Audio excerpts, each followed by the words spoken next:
according to the discussion, the 41st question. IC15 seen in the news.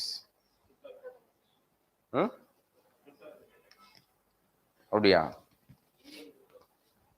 Okay, right. Of course it is simple. படிச்சிருந்தீங்கன்னா தெரியும், இல்லைன்னா அவ்வளோதான். என்னது test பேட்ச்ல வந்திருக்கா?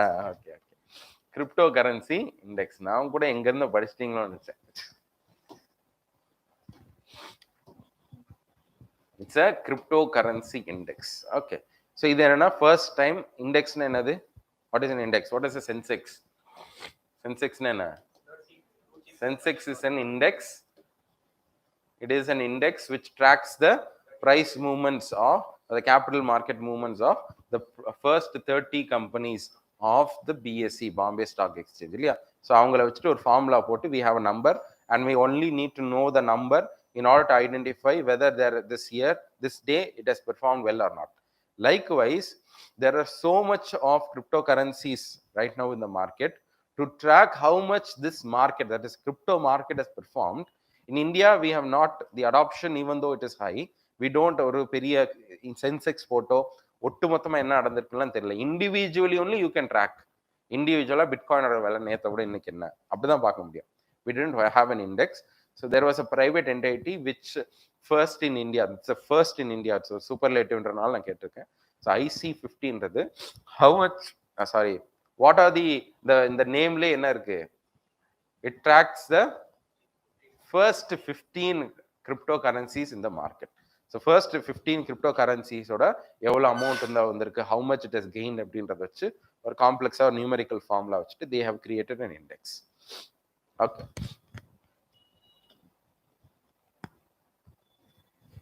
Right, crypto wire அப்படின்ற ஒரு company, they only have created this index, and ever since this index has come there has been some sort of discussion going on, and if crypto adoption is likely to see the light of its day, ஒருவேளை இந்தியால பெரிய ஒரு market ஆச்சுன்னு சொன்னா அன்னைக்கு நம்ம இதை பத்திலாம் பேசிட்டு இருப்போம். I see maybe who knows in 10 years time 2K kids எல்லாம் பெருசா ஆனதுக்கு அப்புறம் அப்ப என்ன பண்ணலாம், இந்த ஐசி நம்ம சென்செக்ஸை பத்திலாம் பேசுற மாதிரி they will be talking about this IC15 or maybe some other index can come.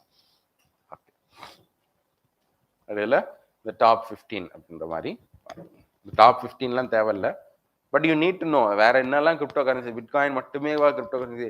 நம்ம என்னது இப்போ எவ்வளோ வந்திருக்கோ அதில் 1500க்கு மேலே கிரிப்டோ கரன்சிஸ் இருக்கு.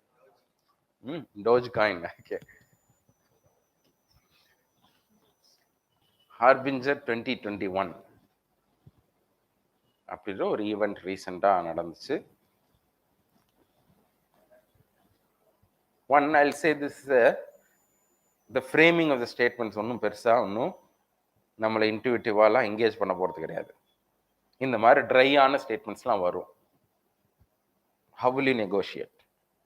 இப்போ நீங்கள் பாருங்க, ஐ டோன்ட் எக்ஸ்பெக்ட் அது இந்த ஸ்டேட்மெண்ட்ல ஒரு நல்ல ஸ்டேட்மெண்ட்னு எங்கேயுமே சொல்ல போகிறது கிடையாது. ஏன்னா தேர்ட் ஸ்டேட்மெண்ட் பாருங்க. ஆனால் என்ன அப்படின்னு சொன்னால் அதெல்லாம் பார்த்து நம்ம என்ன பண்ணக்கூடாது, you shouldn't cloud our judgement. அதை பார்த்துட்டு ஐயோ 40யா 20யா அப்படிலாம் பார்க்கக்கூடாது. புரியுங்களா? There are some statements which are just there to confuse us. உங்க பிரெயினை இன்னும் கொஞ்சம் பழைய வேலை கொடுக்கறதுக்காகவே நிறைய ஸ்டேட்மெண்ட்ஸ் இருக்கும். அதெல்லாம் நீங்க வந்து கொஞ்சம் காமான கலெக்டடான மைண்ட்ல நீங்க பார்த்தா மட்டும்தான் you'll be able to negotiate. இல்லாட்டி அதை வச்சு நம்ம எதையாவது யோசித்து அடுத்த 2-3 கொஸ்டின் தப்பு பண்ணிட்டு இருக்கோம். சரிங்களா? அதை மட்டும் பார்த்துக்கோங்க. So this weather it is 40 30 அப்படின்றதெல்லாம் இட்ஸ் இம்மெட்டீரியல். அதெல்லாம் எதுக்கு, அதெல்லாம் படிக்கணும்னு அவசியம் இல்லை. ஜஸ்ட் ஏதோ நம்ம டிஸ்கஸ் பண்றதுனால நாளைக்கு போய் கிரீன் இதை வச்சுட்டு 40 20 ஹைலைட் பண்ணிட்டு இருக்காதுங்க. Okay. So second, it seeks to find innovative methods to increase the value of rupees in the international markets.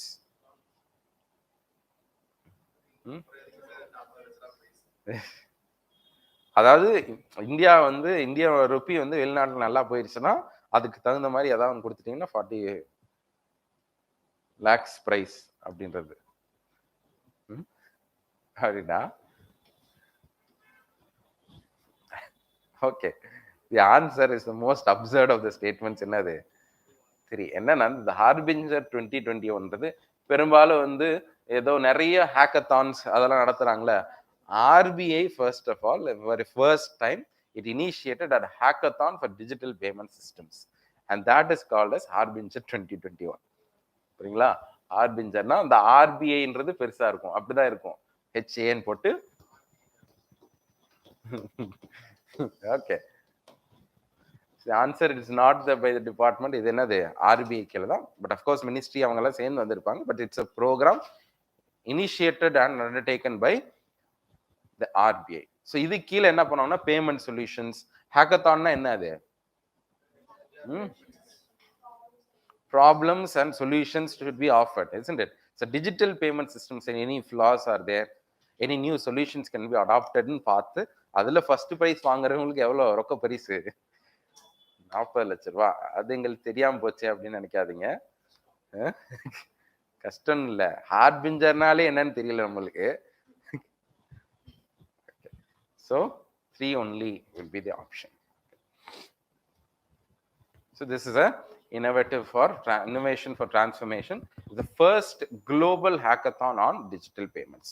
So consumer protection participants oda idu digital payments oda ease பண்றதுக்காக இதுக்கு தான் இந்த amount. Okay, so prize money அதெல்லாம் பெரிய விஷயம் கிடையாது. This is related to payment systems, that's all.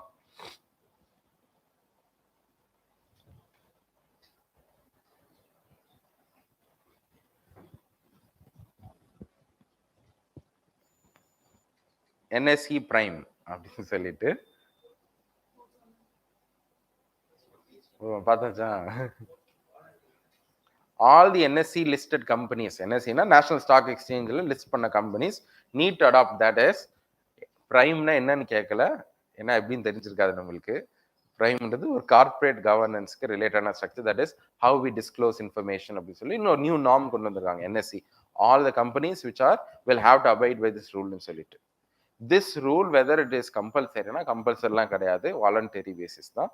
So ஒன்னுன்றது என்னது?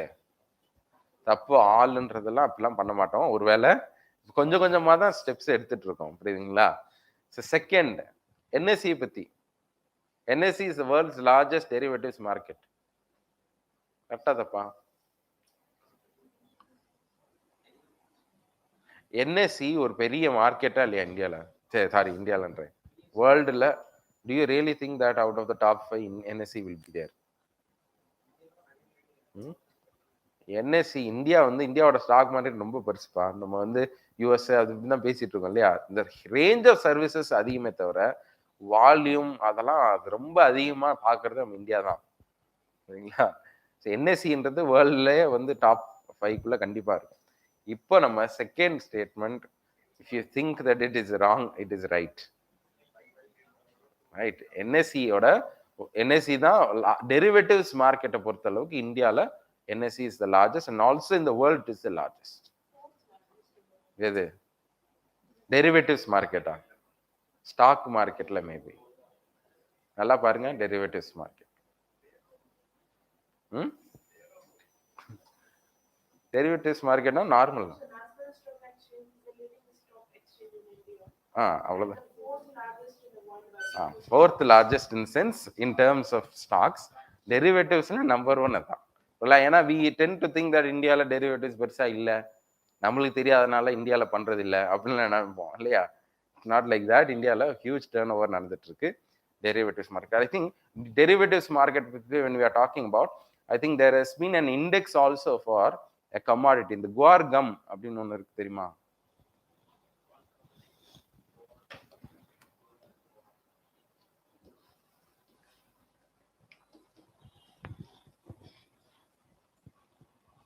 தெரியுமா? guar gum சுத்தம். ரைட். தேர் இஸ் ஒரு இந்த வெரைட்டி பாது.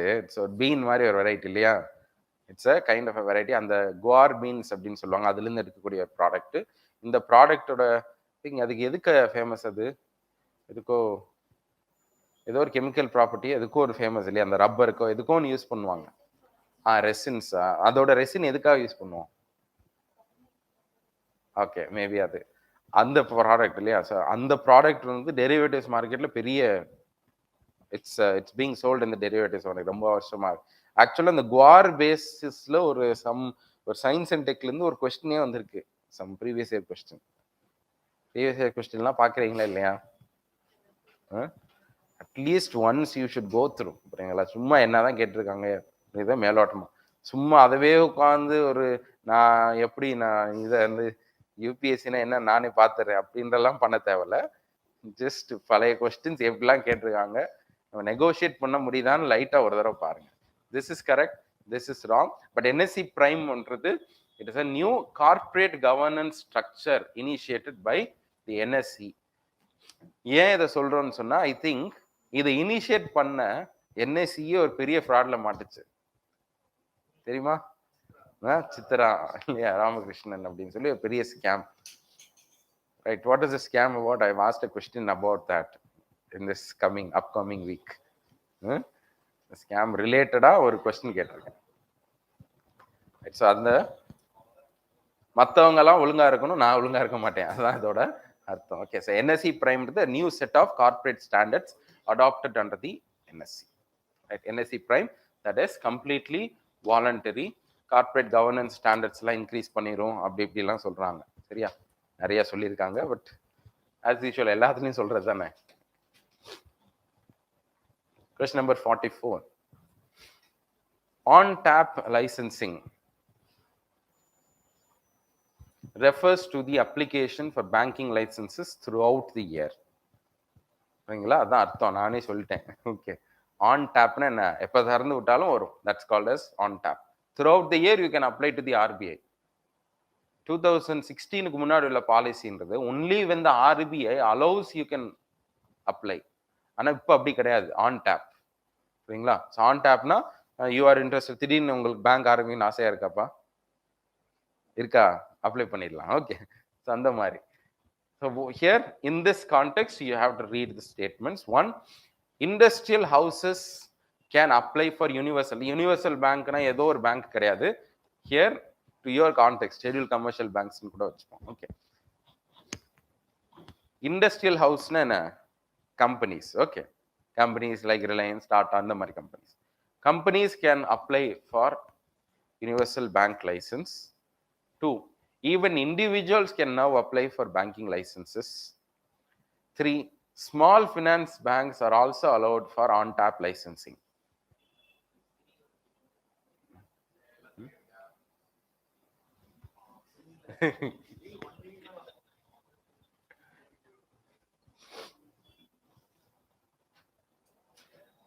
எதுவா இருக்கும்?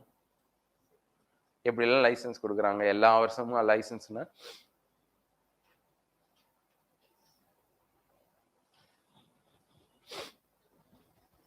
இது கரெக்டா இருக்குமா?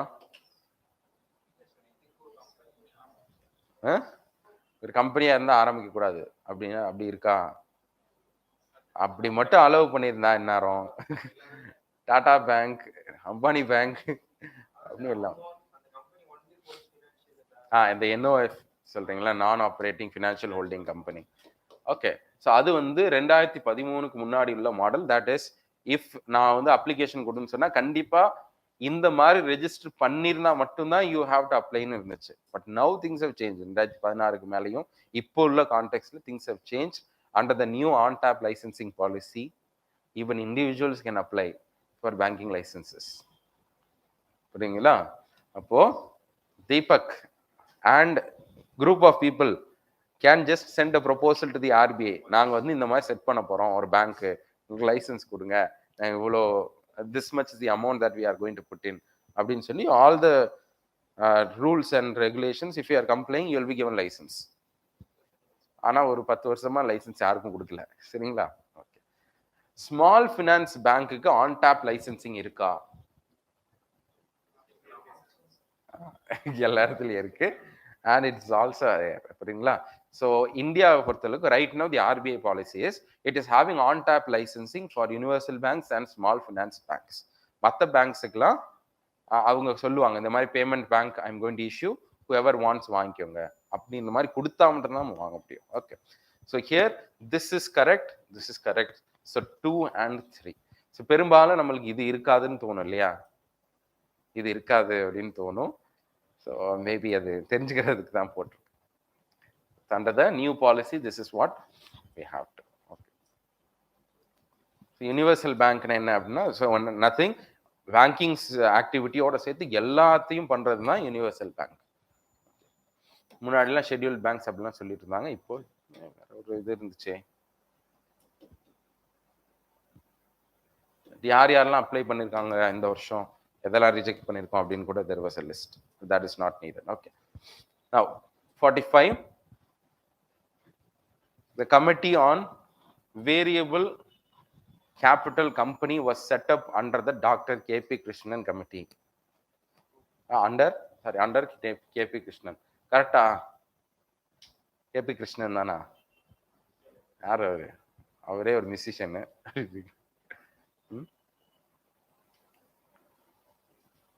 ரைட், சரி விடுங்க. நம்மளுக்கு பெரும்பாலும் மெமரி வில் ஃபேட் அவுட். எத்தனையோ பேர் வாசிக்கிறோம், எந்த கிருஷ்ணன் நம்மளுக்கு தெரியாது இல்லையா? So let's just put it aside.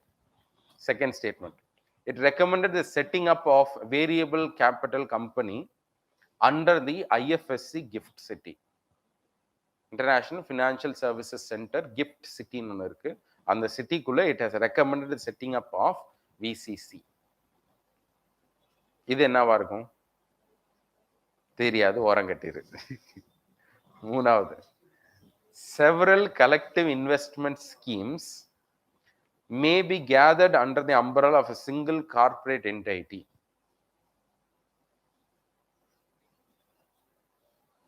இதுவும் தெரியாத ஓரங்கட்டிருனா கொஸ்டின் பாஸ்.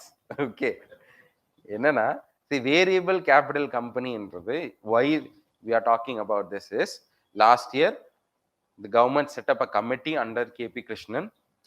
அவர் என்ன பண்ணாரு, he had to recommend about the feasibility of setting up a new form of entity called as VCC. The VCC na என்னன்னா, it is completely different from a company and a limited liability partnership. And this variable capital na ஏதோ அவங்களோட capital கிடையாது, a single structure. And let's say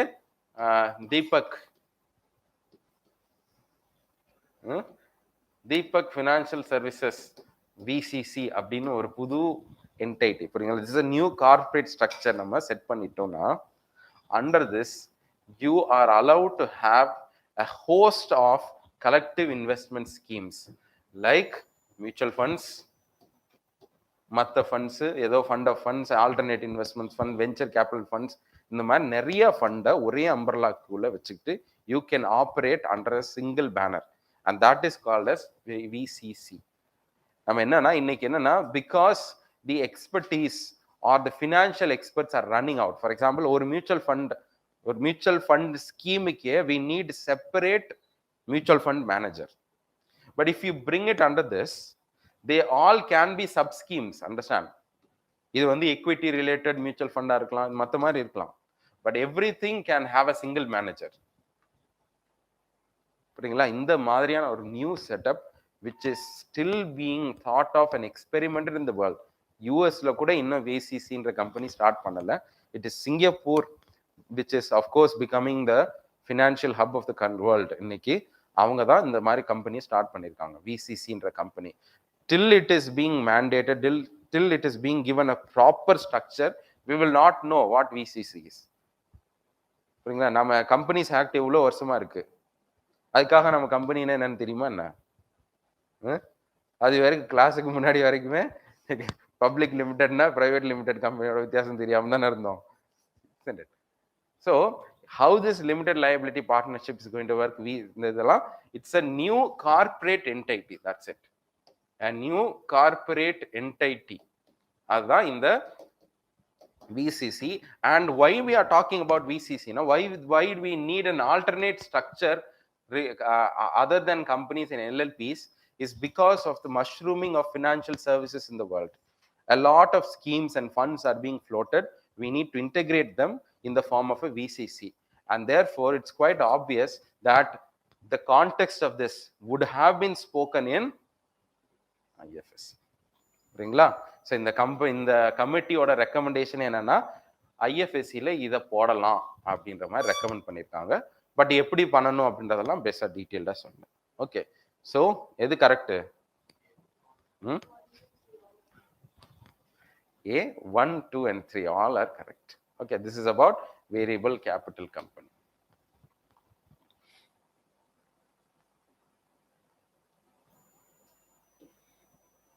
ஐஎஃப்எஸ்சியில் IFSC அத்தாரிட்டின்னு ஒன்று இருக்குது.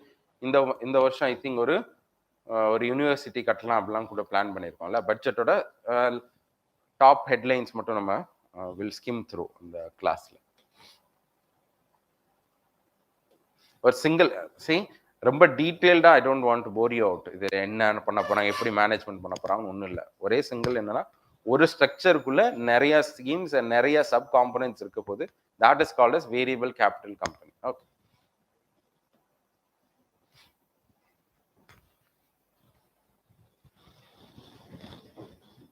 network for greening, 46th question.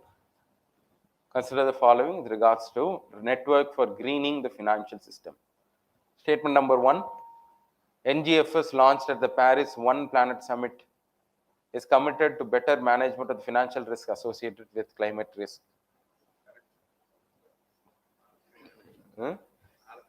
நாலு ஒன்று இருக்கு இல்லையா?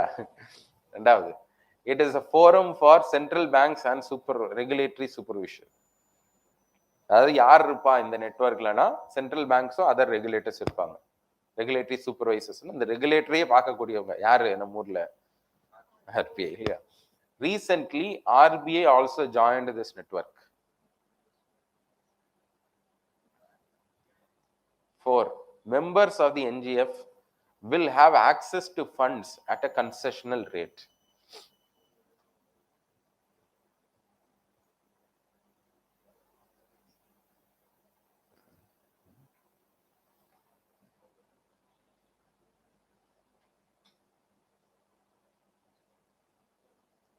பிரகாஷ், என்ன ஆன்சர்? No passing. கண்டிப்பா கெஸ் பண்ணி ஆகணும். என்ன பண்ணுவீங்க? இந்த ஒரு கொஸ்டின்ல தான் உங்க பாஸ் ஆஃப் ஃபெயிலான் இருக்கு. எப்படி பண்ணுவீங்க? What will you decide? இந்த சம்டைம்ஸ் சில இதெல்லாம் பிளைண்டா we can make guess. ஆனா இதெல்லாம் கான்டெக்ஸ்ட் தெரியாம we can never make guess. Understand? There are some questions without knowing the context. ஒருவேளை ஆர்பிஐ ஜாயின் பண்ணதுனால நியூஸா இருக்குமா, ஜாயின் பண்ணாததுனால நியூஸா இருக்குமா நம்மளுக்கு தெரியாம we cannot touch it. சரிங்களா? But 1 is correct, obviously. 2 is also correct. 3 is also correct. 4 is wrong. So this is a network for greening the financial system. Now, the way in which the financial system today is modeled, the architecture of the financial system needs to change so as to adopt to the climate change practices. புரியுங்களா? Which means network for greening the financial system. Greening na என்னது? Paper இதை குறைக்கிறது, digital மீன்ஸ்ல மாத்துறது, இந்த மாதிரி பண்றது, எல்லாத்தையும் டிமேட்ல மாத்துறது, இந்த மாதிரி பண்றதுதான் சொல்லுவாங்க. So this is a forum for central banks and regulatory supervision. 2017 it was set up. It is under பிரான்ஸ்ல ஒரு இடத்துல இருக்கு. The headquarters is under France, right? So RBI is a member of it. அதான் இது news.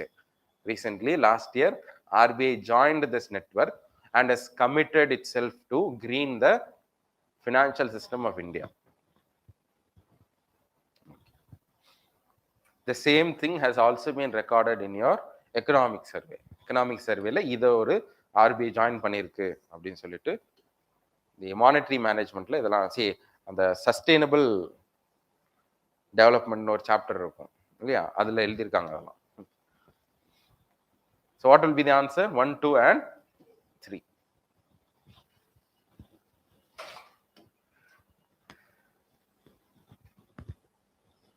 Right, it's a member, and understand it is not a என்னது concessional. இது எதுவும் fund கிடையாது. It will not be giving. They will just be coming together. They will be talking about how to green, என்ன மாதிரி measures adapt பண்ணணும்னு தான் இருக்குமே தவிர they are not any funding mechanism here. So 4 is correct. நீங்க என்ன பண்ணியிருக்கணும்னா இங்க என்னது 4 அப்படியும் கண்டுபிடிச்சிருக்க முடியாதுல்ல. ஃபோன் இன்கரெக்ட்னு கண்டுபிடிக்கணும் அவ்வளோதான். ஏதோ நெட்வொர்க்கு இதை எப்படி கிரீனிங் அப்படின்னா அதில் ஃபண்ட்ஸ் இருக்காதுன்றது நீங்கள் கண்டுபிடிச்சிங்கனாலே some answers you can arrive. But here இந்த ஃப்ரேமிங்கில் இருக்காது, கஷ்டம்.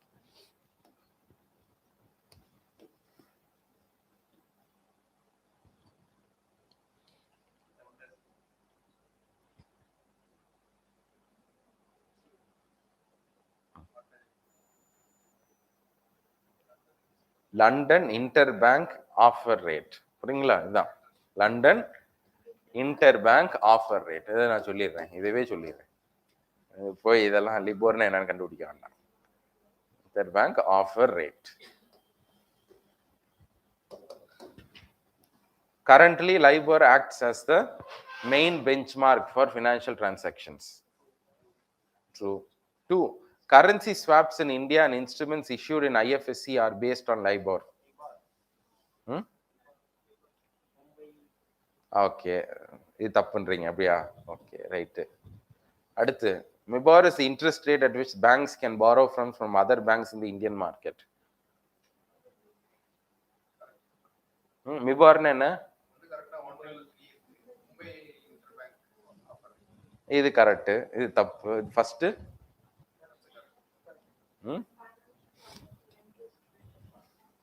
சென்ஸ் கரெக்டா இருந்துச்சு இது வரைக்கும், 2021 வரைக்கும். Recently in 2021 because of a fraud and some practices அதுல இருக்கும். லிபோர்லாம் சொல்லியிருப்போம். அதுக்கப்புறம் வந்து லிபோர் ஆகஸ்ட் அந்த டைம்லாம் வந்து நம்ம என்ன பண்ணிட்டோம்னா, பிகாஸ் ஆஃப் இந்த லிபோர்ல நடந்த சில மிஸ்மேனேஜ்மெண்ட் ஆஃப் லிபோர்னால the world over has suspended benchmarking their yield to this particular levels. லிபோரை நம்ம யூஸ் பண்ணக்கூடாது அப்படின்னு சொல்லி டிசைட் பண்ணிட்டாங்க. It's been suspended. அதனால அதுதான் மெயின் சஸ்பென்ஷன் ஆஃப் லிபோர், அதான் நியூஸ்ல இருந்தது. So this is incorrect, this is correct. மிபோன்றது பேஸ்ட் முன்னாடி, if it was not suspended this is correct, அப்படிதானே? And most, for example, currency swap agreement with Japan நம்ம போட்டோம் தெரியுமா? அதுல ஒரு interest rate was also decided. நீங்க இப்போ வாங்குறீங்க 3 years back, you are only going to pay it the exact amount, but whoever is getting dollars needs to pay some interest rate. What is the interest rate they will pay அப்படின்றப்ப லிபோர்ல பே பண்ணுவாங்க. இந்த மாதிரி international exchanges all will happen on the basis of the LIBOR market rate. அப்படிதான் இருந்துச்சு. But today the significance of LIBOR has been completely gone because of the unearthing of a scam in it. சரிங்களா? அதோட governance ஸ்ட்ரக்சர்ல some scam இருக்கனால கம்ப்ளீட்டா suspend பண்ணிட்டோம். So 3 only will be the correct option. Right. Now the world over they were using LIBOR till now. இப்போ என்ன use பண்றது அப்படின்ற ஒரு கேள்வி. Next, what to use? There has been no consensus on what to accept as a global benchmark as of now. Globally, this is going to be the benchmark. We do not know. USA has now benchmarked itself on the basis of SOFR அப்படின்ற ஒன்று இருக்கு. And Tokyo TONAR அப்படின்னு சொன்னா Tokyo overnight average rates எல்லாமே இருக்கு. Okay, so there are some. So financial transaction now happening after 2021 is on the basis of all of this. Maybe in 2-3 years we will get a clarity. All the global financial centers have come together. JP Morgan இருந்து பெரிய பெரிய banks எல்லாருமே பண்ணி எதை நம்ம global bench மார்க்கா use பண்ணணும்னு சொல்லிட்டு they are deciding upon. Okay.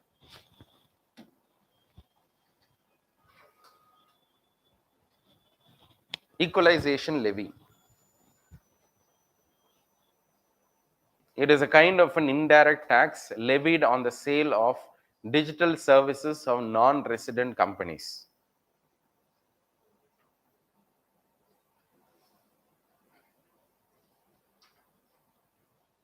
Equalization tax, equalization levy, it's a kind of an indirect tax levied on the sale of digital services of non-resident companies. True. Okay. Equalization levy is at present levied on digital advertisement provisions related to online advertisements only. Online advertisement மட்டும்தான் இதா?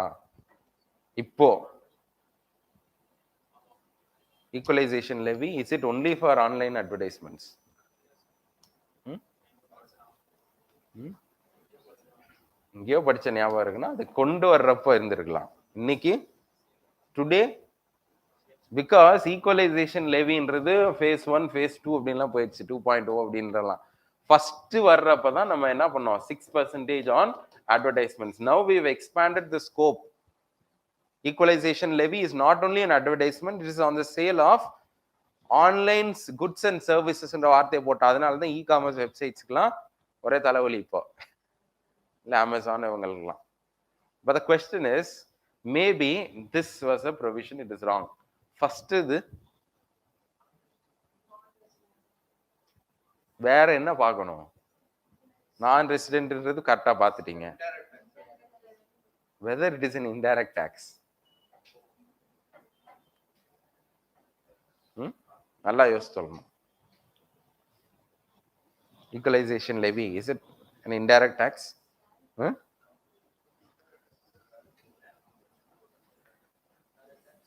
It's a direct tax.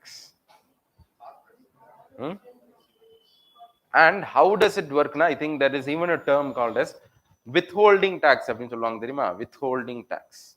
Withholding என்ன? For example, here we are talking about Google, isn't it? Google is offering an ad service, which is a non-resident company, which is offering a service to a company which is in India, for which it is receiving money. Then the payment is going to go to Google. Google now should pay equalization levy. அப்படிதானே நடக்கணும் ஆக்சுவலா. The payment that is received, Google pay பண்ணுவாங்களா என்னைக்காவது? யூஎஸ்ஏல இருந்து வாங்கிக்க, never, isn't it? So இதெல்லாம் என்ன பண்ணுவோம், it is a direct tax, which means the burden of paying is on, payment is on the service provider. Who is the service provider? Google. But who will pay for his sake? Na the advertiser. அப்ப இது indirect tax அப்படின்னு நீங்க கருதக்கூடாது. Understand, it is not an indirect tax, it is still a direct tax, because only the structure or the way in which he is paying is changed. அவ்வளவுதானே தவிர அவரோட burden தான் அப்படின்றதுல எந்த மாற்றமும் கிடையாது. அப்படிதானே? ரைட். ஸோ ஃபார் எக்ஸாம்பிள் இதுதான் வந்து இந்த டாக்ஸ் டிடக்ஷன் ஆன் சோர்ஸ் அப்படின்வாங்க. டிடிஎஸ்னா என்னது? உங்களுக்கு சம்பளம் வருது, income tax you have to pay, isn't it? Income tax you have to pay. அதுல இந்த டைரக்ட் டாக்ஸ் தானே. But most of the companies will உங்களுக்கு சம்பளம் கொடுக்குறப்ப என்ன பண்ணிடுறாங்க, டாக்ஸை they pay to the income tax.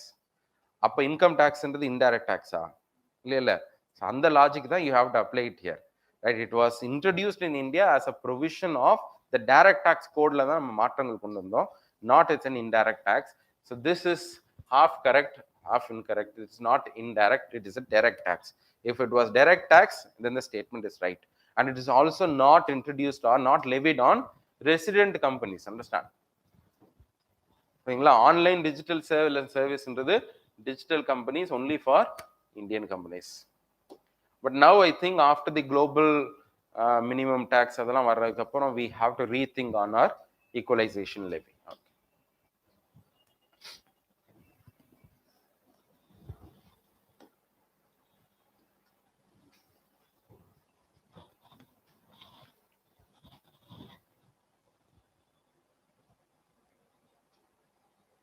Oil bonds.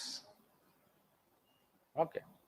Oil bonds are issued by the government to offset any losses of oil marketing companies. True. Okay. Oil bonds will qualify as SLR securities. Okay. When too much of oil bonds are issued, fiscal deficit of the government of India might increase.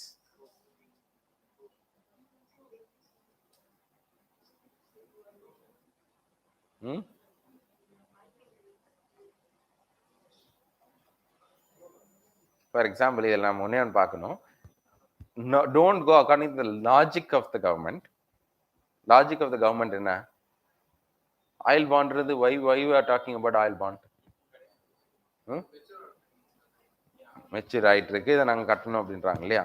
Let's say in this year I am suddenly in this year of, let's say, when too much of oil bonds are issued in a year,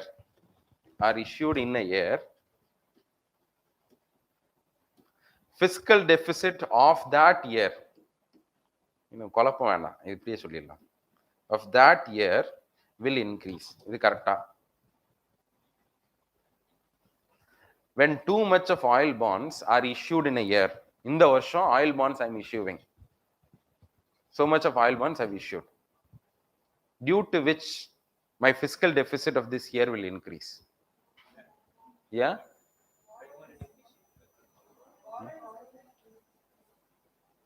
ஆமா. இப்போ oil பாண்ட்னா என்ன? may increase, might increase, whatever it is true or wrong. Okay, second, இது கரெக்ட்ன்ட்டீங்க, right.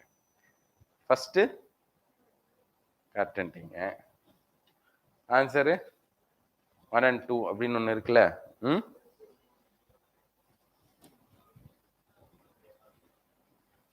Right. So என்னன்னா, I think நம்ம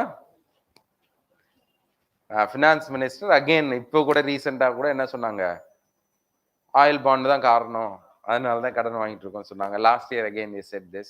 So oil bonds are not something of a new phenomenon. It has been blamed for the hike in petrol price. ஓகேங்களா? இது மாதிரி ஒரு absurd statement எங்கேயுமே இருக்க முடியாது. ஓகேங்களா? It is nothing to do with that. பார்த்துக்கோங்க நல்லா, நீங்க கவர்மெண்டோட ஃபினான்சஸ்லாம் நல்லா படிச்சு பார்த்தீங்கன்னா, ஆயில் பாண்ட்ஸ்னால வர்ற அந்த அமௌண்ட்னால இன்னைக்கு வட்டிக்கு மேல வட்டி சமக்கிறோன்றதெல்லாம் ஒன்றும் கிடையாது. ஓகே, அதுக்கும் சம்பந்தமே இல்லை. Of course there is a burden of repayment.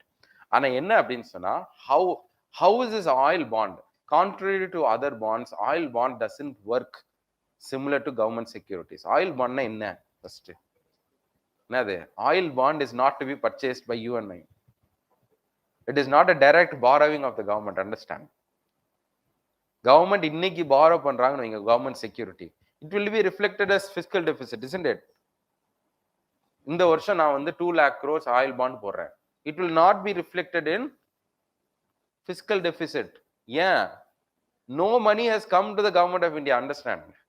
Oil bond is also a source of, it is also similar to, இப்பதான் பார்த்துட்டு இருந்தோம் என்ன kind of budgeting, of budget financing மாதிரி நம்ம பார்க்குறோம் இல்லையா. So your losses I will pay by collecting இல்லாம, I need to pay you because you are losing out. when I fix the price, you are losing out la. Appo you need to be subsidized, isn't it? The subsidy component I need to pay to you. I don't have money to pay, therefore I will issue bond to you. இதுதான் concept. புரியுங்களா? Oil market, Indian oil கார்பரேஷனை எப்பா கச்சா எண்ணெய் பயங்கரமா increase ஆயிட்டு இருக்கு, 100 ரூபாய்க்கு வித்துனா யாரும் வாங்க மாட்டான், 50 ரூபாய்க்கே வித்துருங்கன்னா எனக்கு லாஸ் ஆகுதுல, உங்க லாஸை நான் கொடுக்குறேன், காசை கொடு, அதுவும் இல்லை. அப்ப இப்ப நான் கொடுக்க மாட்டேன், கொஞ்சம் கொஞ்சமா கொடுக்குறேன் அப்படின்னு சொல்லி ஒரு பாண்டை கொடுக்கறது. 2012 ஒரு பாண்டு போட்டோம், அது எப்ப மெச்சூர் ஆகுது? 2023. அப்ப இன்னைக்கு நாங்க உங்களுக்கு சப்சிடைஸ் பண்ணி அந்த அமௌண்ட்டை கொடுக்கணும், அந்த gap to offset the loss. I need to pay you 100 crores. For a period of 10 years I will be putting interest, and the 10th year I will pay you. இதுதான் கான்செப்ட். புரியுங்களா? So oil bonds up to 1.3 lakh crores, 1.4 lakh crores were issued in the year 2010 to 12.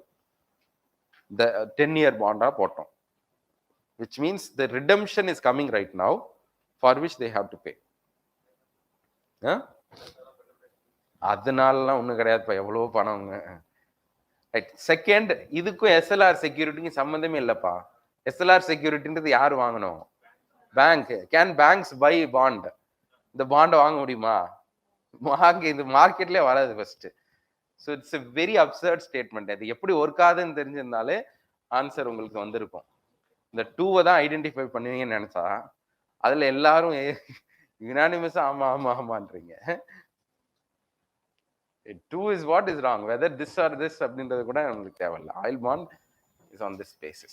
Okay, so 3 also oil பாண்டுக்கும் டெபிசிட்டுக்கும் பெருசா சம்பந்தம் கிடையாது, because it is not reflected in deficit, but maybe அதோட interest burden ஒரு பிற்காலத்துல வரலாம். ஓகே,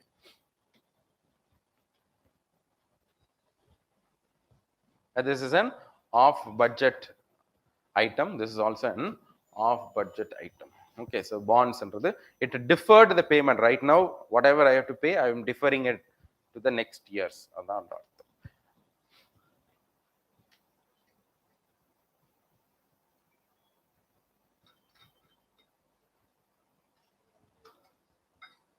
I think இருங்க,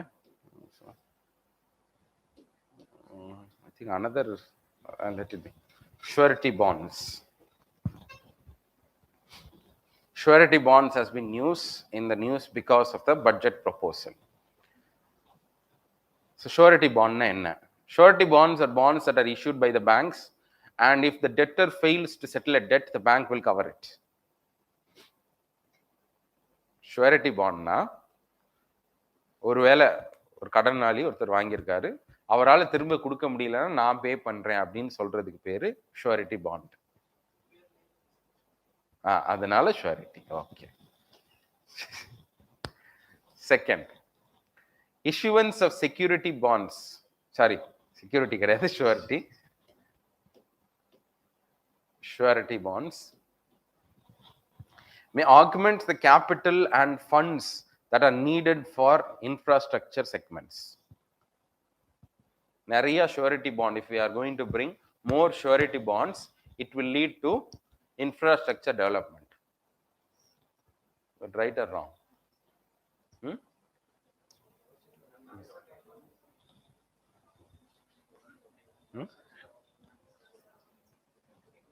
Surety bond, I think நீங்க தான் நம்ம கேட்டீங்க நேத்து yesterday, you were asking, right? So for you it is right. இருக்கலாம். என்னப்பா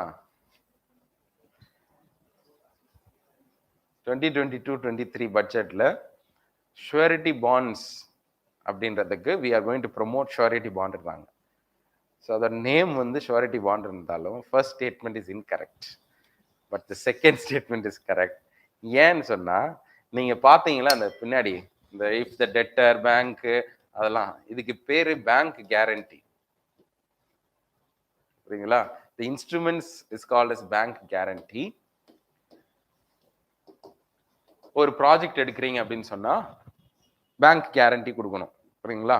if you are taking some project ஏதோ ஒன்று பண்றீங்கன்னு சொன்னா பேங்க் கேரண்டின்னு ஒன்று இருக்கும். தென் over a period of time அது முடிஞ்சிடும், 1 year இருக்கும் bank guarantee. then you have to renew this bank guarantee. then again if you undertake another project, another bank guarantee.